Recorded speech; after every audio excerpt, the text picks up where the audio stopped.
of all, we are from the RMIT team, which is supported from our university, and it is my pleasure standing here today to present the very first paper. I know that some of you might be hungry right now, but thank you for your patience. Okay. So today we're going to present about SLIE, a secure and lightweight crypto system for data sharing in IoT healthcare services. So let's walk through a quick summary. So basically, our context is surrounding around the Internet of Medical Things. So basically, IoT has revolutionized healthcare by transforming medical operations and standardized interpreter services. However, this service-oriented model introduced significant vulnerability in device management and also communication, which are especially critical in the sensitivity of medical data. And to address this, we have proposed SLIE, our novel crypto system based on a wider target key derivations framework with identity-based encryption. And throughout, we have also offered built-in protections and also constant on-execution, memory obfuscation, and expiry-based key replication for simple deployment on edge devices. Okay. And lastly, our performance evaluation shows that our SLIE system outperforms the traditional RSA cryptography with 0.9 milliseconds encryptions and 0.2 millisecond encryptions for 1 kilobyte of data. And we have also delivered a 85% faster encryptions and 99% faster encryption plus energy efficiency for some IoT constrained devices in the medical context. So this is pretty much the outline of our paper. Okay, now let's look at the picture. So you can see that this is the overall IoT environment, which includes a lot of character and variable and communications between all the parties. You can see that on the top we have doctors and nurses, and besides the doctor and nurses, we also have patients and the patients' families, etc., and all of the other third parties, for example, like the drug sellers or the ambulance or the monitor, etc. And each of these have more than just bi-directional communication. We would like to call it omnidirectional communication because every party could possibly contact to each other. For example, a patient to her or his family, but also a patient to the third party, like the drug sellers. And also, the communication is more than just controversial. So you can see that this has posed a lot of threat in the current IoT environment, which has become actually a global issue.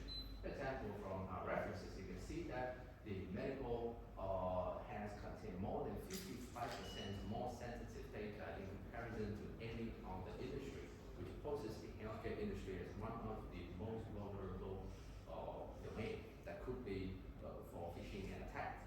And also, we have in the recent years, there's been a 45% increase in ransomware incidents and an average breach of more than $10.9 million in just US alone.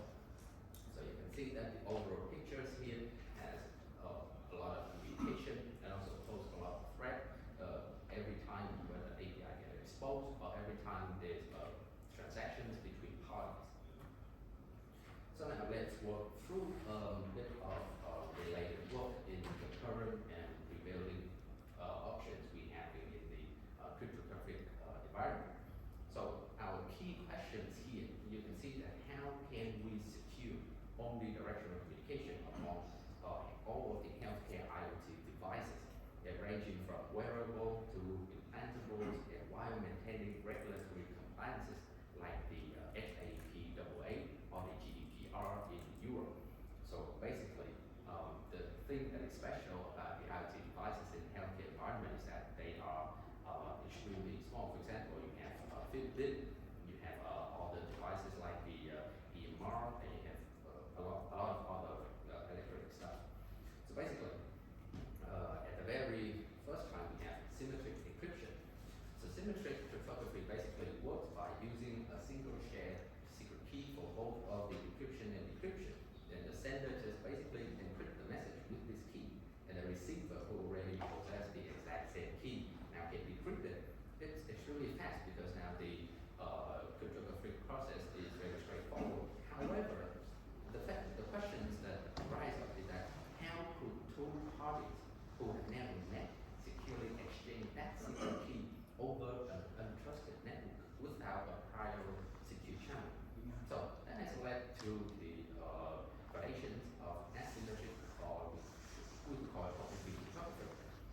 this solves the distribution problem by basically using a mathematical linked key pair.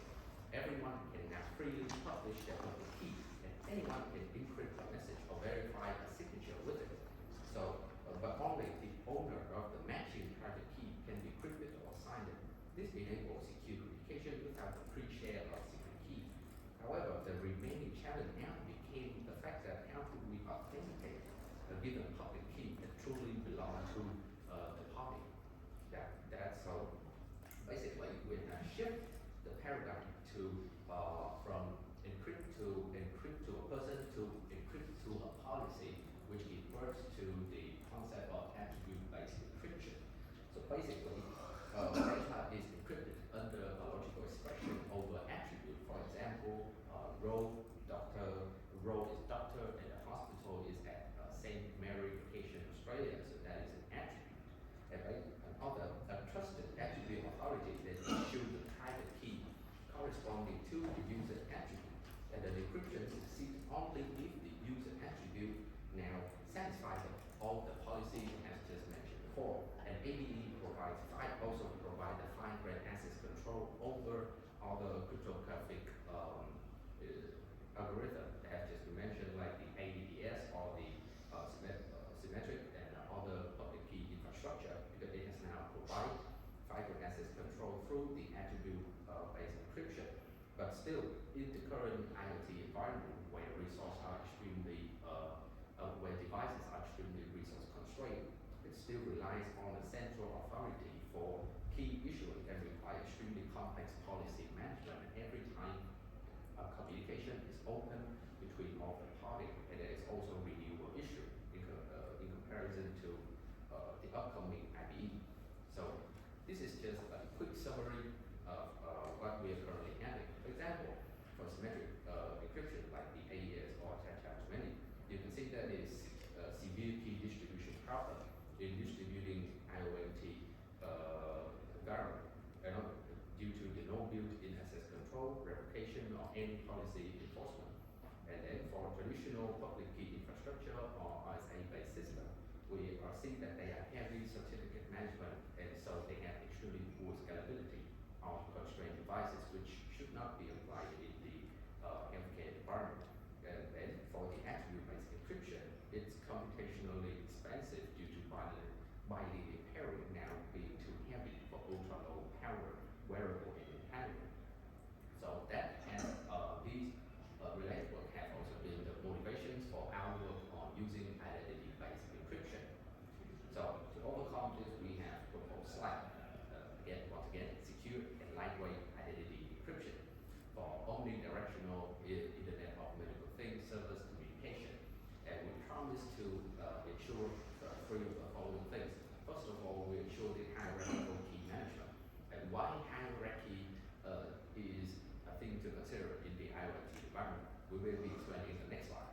And also, we are having a mindset of a resource-aware mindset, so that we could have access control that is more flexible, but also optimized for constrained device, and also ensure that the omnidirectional communication is secure while in compliance with the international regulations like HIPAA or the GDPR. And these are just some results we have benchmarked, we have had on the full paper. For example, we have resistant against zero attack through a DP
services environment, like the EMR and all the feedback tracing stuff on patient, we will have a closer look.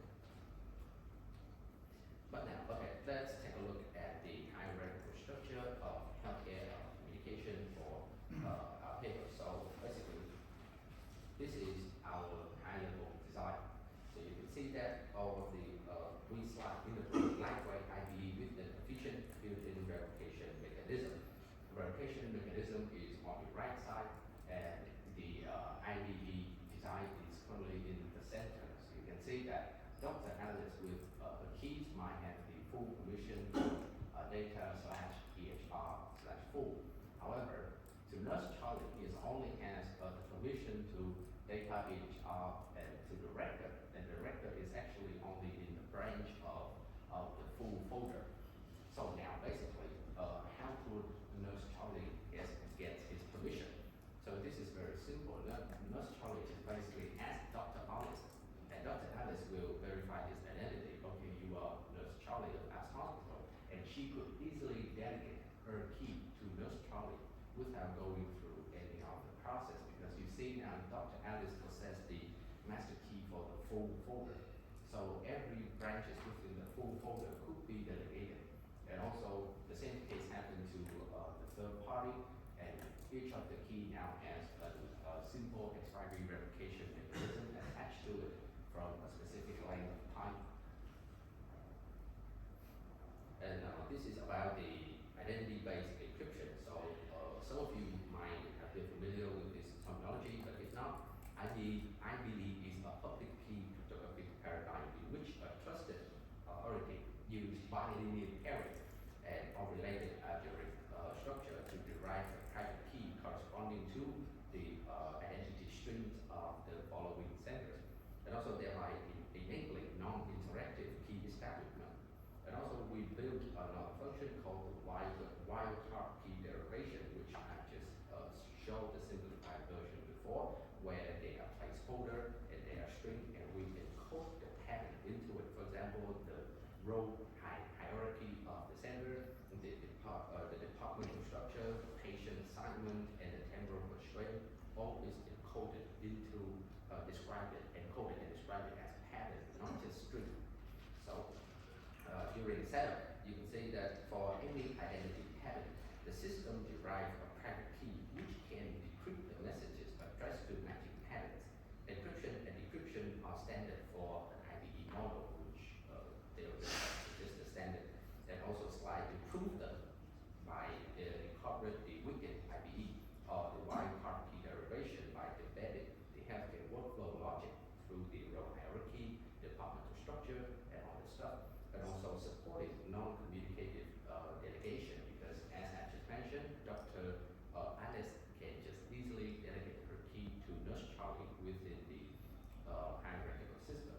And lastly, we enable efficient cross-department collaboration without cross-shared secret. So this is just a simple key verification method. So you can see that instead of using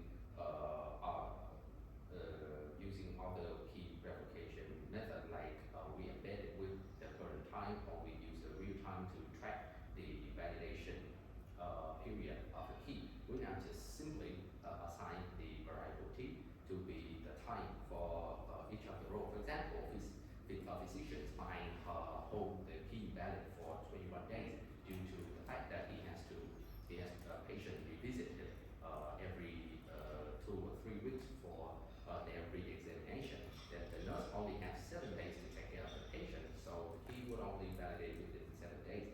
And a family member would typically just come to the hospital and then come home after that day. So they would only have 1 day. So, but basically, the data access validity period should be determined through a risk assessment that considers data sensitivity, role change, and regulation. And this is basically on the institutional policy and on the institution side. So this has simplified the key verification method a lot, because after the time, the key is automatically removed and also refreshed. So this is to our experiment and results. We have used the Fitbit data, which contains a over 71 million multimodal moment. And our results strongly show that. So in table 1, you can see that we tested SLIE on a wide range of devices. We have an Apple Watch Series 6, Fitbit, Raspberry Pi 4, and a MacBook Pro, and all post to a result that we want to measure their key generation, decryption, and delegation time, as well as their CPU and memory usage and energy consumption, because we have promised to offer the most sustainable power. And also, SLIE has demonstrated excellent adaptability. For example, on Apple Watch, we have 0.1 millisecond encryption at 0.03 millisecond decryption, which is extremely ideal for ultra low power edge computing nodes. In the Raspberry Pi 4, we are ranging around 0.3 to 0.4 decryption, suitable for edge computing nodes. Yeah, lastly, for MacBook Pro, it's also achieved only 14 milliseconds delegation, which is sufficient for research-rich machine. So this overall demonstrates the SLIE ability to operate effectively across most of the IoT spectrum, which we assume. And lastly, in table 2, you can see the SLIE contain show the power consumptions of SLIE, which is only equals 0.014 joules per kilobyte for encryptions, and then 0 for decryptions, and 0.05 for delegation. And lastly is table 4. Table 3. These are the performance metrics of SLIE under different scenarios. For example, for 1 kilobyte we have the encryption time of 0.9 milliseconds and also 0.2 milliseconds of decryption. This at a very minimal CPU and RAM cost, as you can see. And then at 10 megabyte, we have 25.0 milliseconds decryption and 50 milliseconds of decryption. So this linear scalability is crucial for IoT environment where both small sensors reading and large waveform data may coexist together. And lastly, in table 4, we now have SLIE significantly outperform the traditional RSA at 84.5% faster encryption and 99.7% faster decryption. Even though we are slightly behind Chat20, you can see that we offer many of other ability, for example, like key creation, fine-grained access control, identity-based key reviewable. So to conclude, this is pretty much our research for SLIE, which we aim to create a crypto system that is lightweight enough, but still provide fine-grained access control like the ABE. However, still be as lightweight as common ABS cryptography. And for the future-ready roadmap, we will target post-quantum security, optimization for next generation, and also real-world deployment, as we said, on the medical healthcare services. So thank you for your participation. If you want to find our paper, you can scan to read the QR code. We have fully published the source code, and you can reproduce it at ease. Okay, so thank you for listening. Thank you very much. I have some questions. Yes, I have a small question.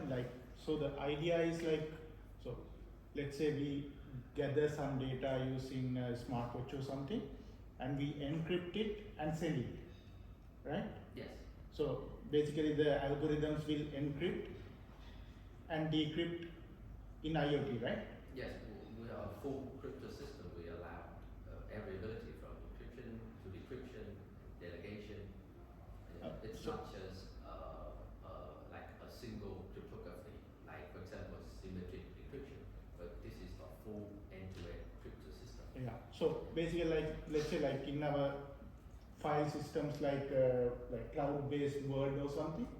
So now basically let's say my supervisor can see all the files of the students, and if I want to look some file like that, I can directly ask him for the permission. Yeah, if you are under his branch. Yeah, so the idea is basically the same, right? Yes. And what I didn't quite get is what encryption has to do with that. I'm still not getting your what? So you talked about encryption Yes. and you talked about permissions, right? Yes. So permissions, as I understood, the permission works like what we have in online Windows, like online Office. So basically, like my supervisor will have all the access to all the files. I may have some access. If I want to access another file, I can directly ask him, right? Basically, what you want to say that's one is access control, permission access control, the other one is encryption. So what is the relation? Yeah, what is the relation? No, I think that the encryption or decryption or overall picture of the crypto system is like in the healthcare environment, where the data transactions, even though between any party, would still need a decent security level. For example, you see that there are like actually more than 90% increase in the cybersecurity attack in just the healthcare domain, because like all of the devices there, like your monitoring your heart rate or anything, is extremely vital information because it can be used to predict further event. So yeah, it should not be leaked out. Okay, So so can consider like two layer of protection. two one access that, control. great, thank you. But any other question? Actually, there were, I wonder because of course you compare your because you share